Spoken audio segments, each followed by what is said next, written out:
This is kvci.blogspot.com, YouTube Boston G.B.R. I see that there are also white workers that are mistreated, wrongfully terminated by America's largest retail giant. Well, what shall we say then? Is this just a black or white thing? We see not. I've talked to whites while sitting down at McDonald's who are currently employed at Wal-Mart store 2615 here in Valdosta, Georgia.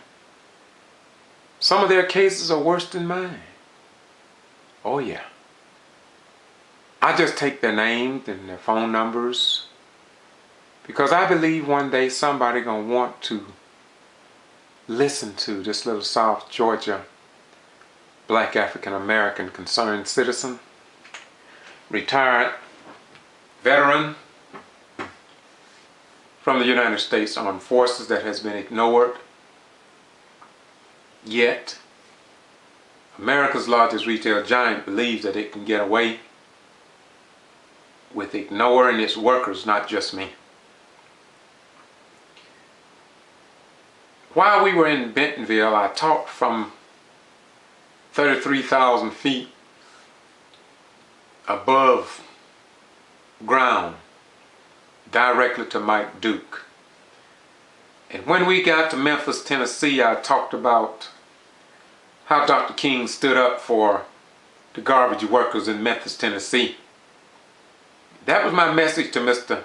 Mike Duke as we traveled over Memphis, Tennessee, and when I reflected upon the suffering that Dr. King went through to make things better for black, whites, women, and for all the American people, and yet unborn generations.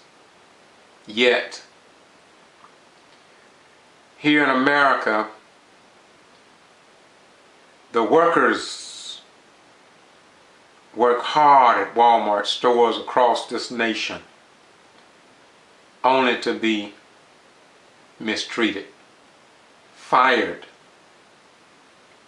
terminated without being trained, while Walmart own co-managers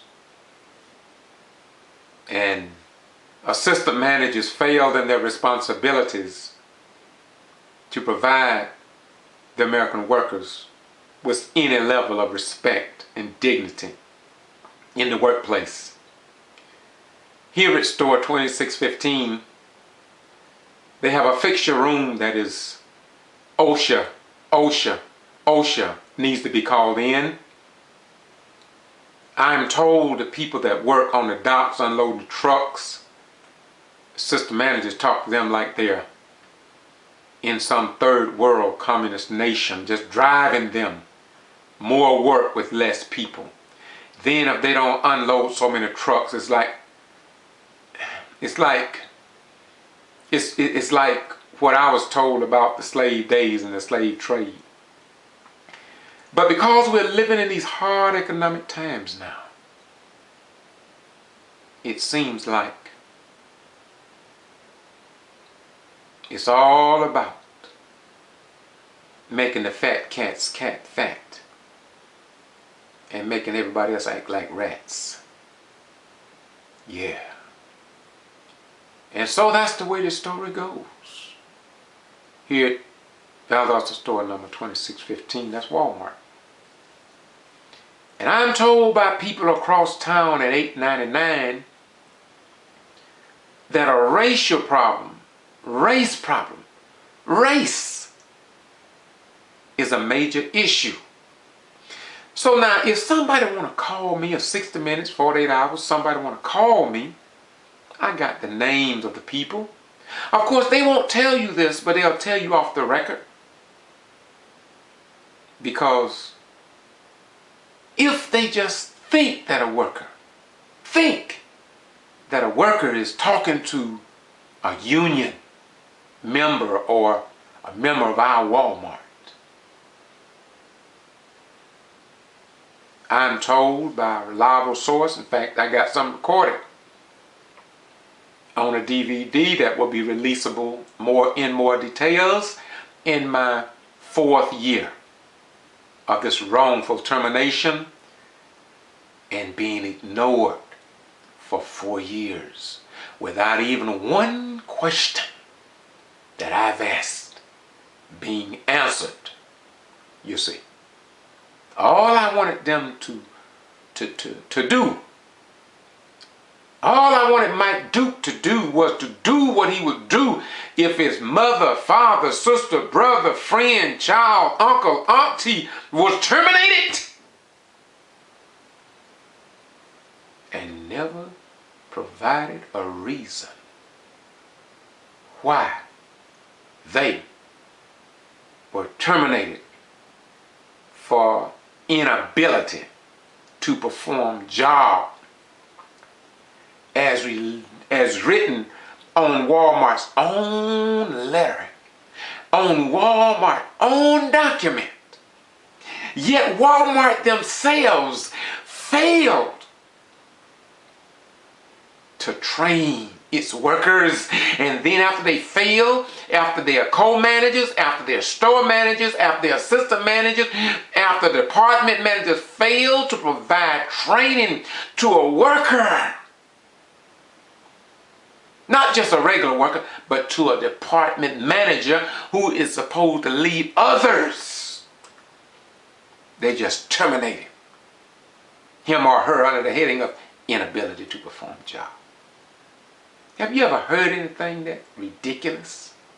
Have you ever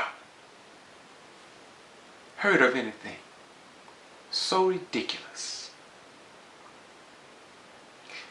And I can show where in the first year I made more valid corrections and things in that store than anybody that ever came in the sporting goods department store. I can prove that. And I had assistant manager Steve to put it in my record. And I got it in my record here at home. Yeah. I was masterful in perfecting Walmart, unorganized, unprofessional department. But they didn't like that. They want everybody to be stupid. They want everybody to be ignorant. That makes their incompetent assistant managers and co-managers look like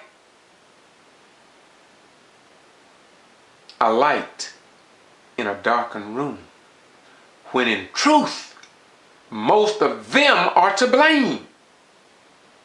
And when I became department managers, American people, they sent us, when we became department managers, they loaded us. No, they didn't. No, they didn't. I take it back. They didn't load us up. But they made sure that we had transportation. And we were sent to Thomasville, Georgia, about 50 to 60 miles away, for what they call department managers training for one day. It wasn't even a whole day. But that was more about, in my home, on how to keep away unions. Unions. More stress. They stress more emphasis on keeping unions out and telling when a person is walking through the store and he looked like a union, tell you how to respond to him, tell you how to go and get a manager, go and get an assistant manager, like we little bitty ignorant stupid people in China or Russia in a communist dictatorship type government where we don't have no sense and no right. I just imagine how they treat the people in China or in Russia. It got to be, then again, I don't know. But I know how they treat us here. And it's not good.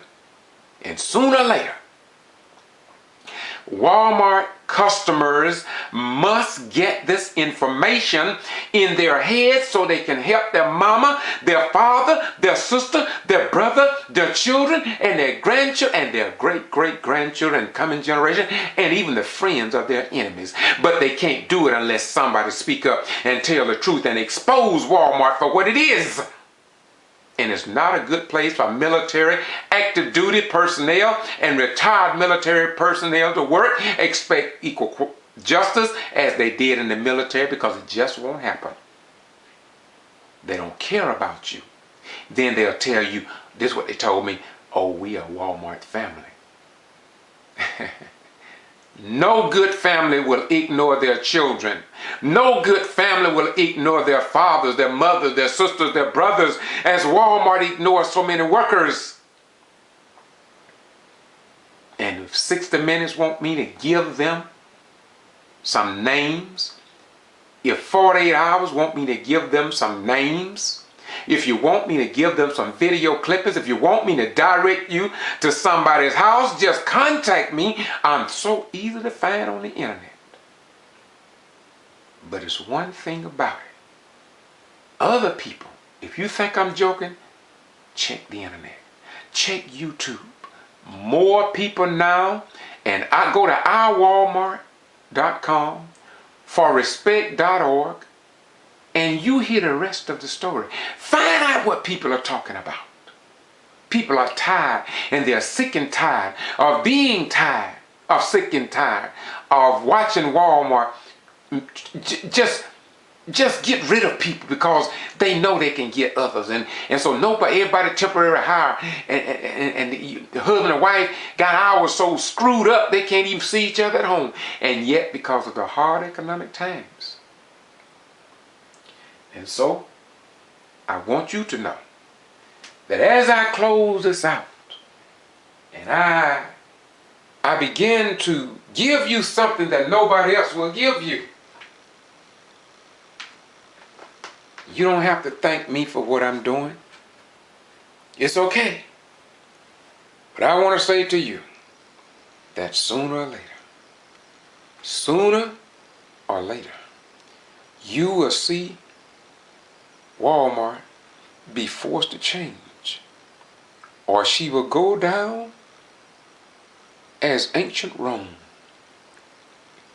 Yes, you cannot keep treating God's people in such a way that God is not pleased. For somewhere I read, and ye shall know the truth, American people, and that the truth shall set and make you free. As it is written, so shall it be done. So I want to say to the board of directors and to the mothers and fathers of children, watch how you shop. Watch how your children will continue to be mistreated unless you make a change and respect those companies that respect you. Bye-bye. We go.